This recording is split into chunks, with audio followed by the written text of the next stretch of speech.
Religious education is a hot topic that's being discussed in Ireland this week, and that's because it's no longer a compulsory subject in state secondary schools. The opt-out was confirmed this week by the Minister for Education, Richard Bruton, who said, and here's a quote from him, "It is a constitutional right for students who choose not to participate in religious class to be offered an alternative, meaningful programme." Now, previously, students who chose not to partake in religious education had to sit at the back of the class or in the library with no alternative study offered. We're going to speak now to Jane Donnelly, who's a parent and member of Atheist Ireland and somebody who's campaigned for change for many years. Hello, Jane. Hello, Zoe. How is it going? Yes, good. Thank you. Thank you for joining us here on OS. First of all, what's your reaction to this ruling? Are you pleased? I'm very pleased because I think that a lot of parents and children have been suffering because of this lack of exemption from religious education, and we are very anxious that it will be implemented this year and that children that want to opt out of religion can do that. And what was the problem with religion in state schools before this ruling, in your view? It was Catholic religious instruction, and it's in all the state schools. But in Ireland, it's less than half of the second level schools are state schools. The rest of them are all Catholic schools. So even in state schools, you had Catholic religious instruction.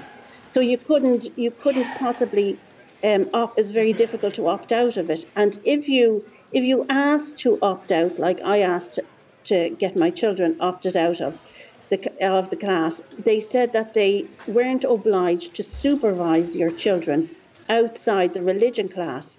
So I had a choice then of having my daughters stand outside the school or sit at the back of the class. And then on top of that, when I told my daughters it would be okay, they could study or do their homework, the school said that they couldn't do that, that it would, because it would encourage the other children to opt out as well. So my oldest daughter read a philosophy book during the religion class. Now, it's not a new right that the Irish state, have implemented this week. There is a constitutional right to opt out of religion in all schools, not just state schools, all publicly funded schools.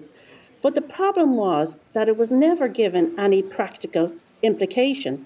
You know, you couldn't apply it. It wasn't applied on the ground. And I learned the hard way that a right means nothing on paper unless it has a practical application on the ground. So you were very brave in taking a stand, I suppose, against it. Yes, it was very difficult, and the same with all other parents. And in the last couple of years, we've been working with the Ahmadi Muslims. It's not just about atheists.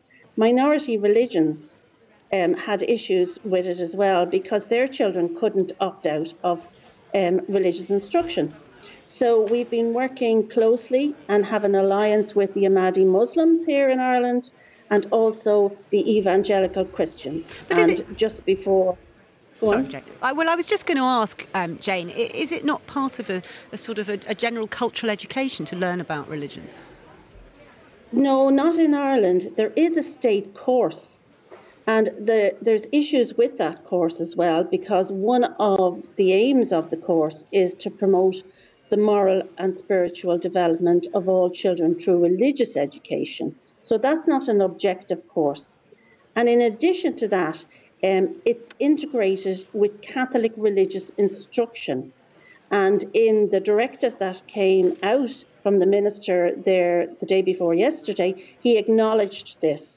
And he also said that schools must tell parents when they join the school that the religious education is part of it is Catholic religious instruction, and they had a right to opt out. And so, for the first time in Ireland, will have a practical application of the right to opt out of religion in Ireland, in Irish schools, state-funded schools. at the moment. So Jane, we are very pleased with it. I can hear that you're pleased. Jane, do you see a future where state religious education will become more inclusive? Is this the start of a big change, do you think?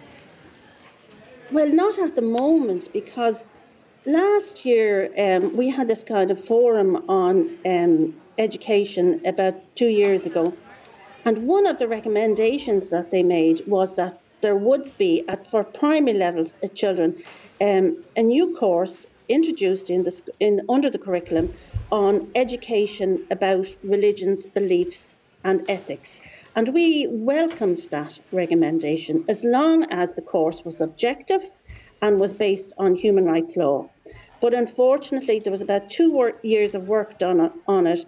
Unfortunately, the Catholic Church in Ireland has rejected that, and the state has not gone ahead with it because of that. So we have a situation in our schools that if you do want to learn about religions and beliefs in an objective, critical and pluralistic manner, that's not available for all students. Jane Donnelly, thank you. We're going to have to leave it there, I'm afraid. Thank you so much for talking to us here on OS this afternoon. Jane Donnelly is a parent and a member of Atheist Ireland. I'd like to know what you think. Should religion be taught in schools at all? How should it be done? If so, you can get in touch with us on WhatsApp. Do you remember that number? +44 77 307 51925. Don't panic if you didn't get that. I'll give it to you again a bit later, and you can also find it on our Twitter page at BBC OS.